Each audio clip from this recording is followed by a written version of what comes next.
ગીર સોમનાથ ઉના તાલુકાના સૈયદ રાજપરા બંદરની ફિશરીઝ વિભાગની કચેરી ઉના તાલુકામાં ફાળવવા માંગ ઉઠી છે। ઉના તાલુકાના નવા બંદર અને સૈયદ રાજપરા બંદરની 1600થી વધુ બોટો દરિયામાં માછીમારી કરવા જાય છે અને બોટના માલિકોને ફિશરીઝ વિભાગના નાના મોટા પ્રશ્નો હોય તો અમરેલી જિલ્લાના જાફરાબાદ ગામે જવું પડે છે। ઉના તાલુકાના બંદરોથી જાફરાબાદ 65 કિલોમીટરથી વધુ થાય છે।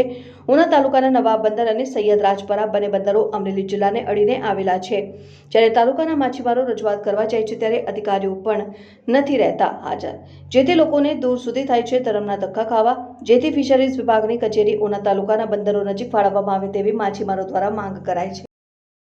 ભરતભાઈ વાઘજીભાઈ કામડિયા, ઉના તાલુકાના સૈયદ રાજપરા ગામે હાલમાં સરપંચ તરીકે સેવા આપું છું। અમારા ગામની એક મહત્ત્વની સમસ્યા માછીમારોની છે। હાલમાં અમારે માછીમારના કામો માટે અમરેલી જિલ્લામાં કોઈ પણ કામ હોય, અમારી મત્સ્ય ઉદ્યોગની કંપની મત્સ્ય ઉદ્યોગ ફિશરીઝ કચેરી અમરેલીમાં આવેલી છે અને અમારા દરેક કામ ગીર સોમનાથ સાથે જોડાયેલા છે। અમારા મતદાન પણ અમારે ગીર સોમનાથમાં કરવાનું થાય છે, ઉનામાં। તો અમારી સરકાર પાસે એક માંગ છે કે મત્સ્ય ઉદ્યોગ મદદનીશ નિયામકની કચેરી ઉનામાં બનાવવામાં આવે તો જેથી કરીને અમારે ઝડપથી કામ થાય। જેમાં 4 બંદર આવેલા છે, નવા બંદર, ખડા, સિંબર અને રાજપરા।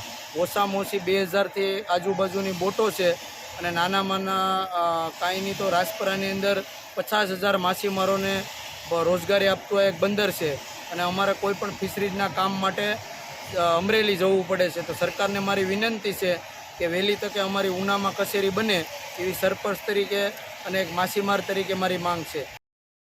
બામણિયા પ્રકાશ, કોળી સમાજ બોટ એસોસિએશન, માછીમાર બોટ એસોસિએશન રાજપરા બંદર, કે અમારે જે સરકારમાં અમને રજૂઆત કરેલી છે કે અમારું બંદર છે હાલમાં અમરેલી ફિશરીઝ ઉપજની તાબાને હેઠળ આવે છે। જે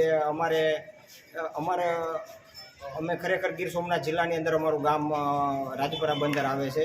અમારો જે બંદરનો ધંધો છે, અમારી બોટોનો ધંધો છે, જે તાજી મછલીનો ધંધો છે। જ્યારે નવા બંદર જાફરાબાદ બંદરનો જે ધંધો છે તે સૂકી મછલીનો ધંધો છે। એ લોકો 15 દિવસ મોડા શરૂ કરે છે, જ્યારે અમારા બંદરને છે જે તાજી માટીનો ધંધો હોય એટલે 15 દિવસ પહેલાં અમારે શરૂ કરવામાં આવે છે।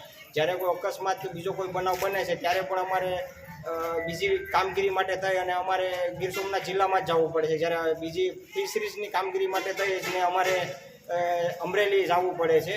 કોઈ પણ જાતનો બનાવ બને ત્યારે અમરેલી જવું પડે છે। બાકી બધા કામગીરી માટે અમારે ગીર સોમનાથમાં જ થાય છે અને બાકી ખાલી ફિશરીઝ પૂરતી જ કામગીરી અમારે જાફરાબાદ બંદરમાં થાય છે। એટલે અમારી સરકારશ્રી પાસે માગણી છે કે અમારા બંદરને છે તે ગીર સોમનાથ, જે પહેલાં ગીર સોમનાથ જિલ્લામાં જ હતું, ગીર સોમનાથ જિલ્લામાં લેવામાં આવે અને નાયબ મત્સ્ય ઉદ્યોગ નિયામકની કચેરી ઉના તાલુકાને અથવા નવા બંદરની આજુબાજુમાં આપવામાં આવે, જેથી કરી અમારે કોઈ પણ ફિશરીઝના કામ માટે નજીક પડે અને જાફરાબાદ અમરેલી તાબા હેઠળ અમારી જે બંદર છે નવા બંદર રાજપરા, ત્યાંથી અમને ગીર સોમનાથ જિલ્લામાં આપે એવી અમારી સરકારશ્રી પાસે માંગણી છે।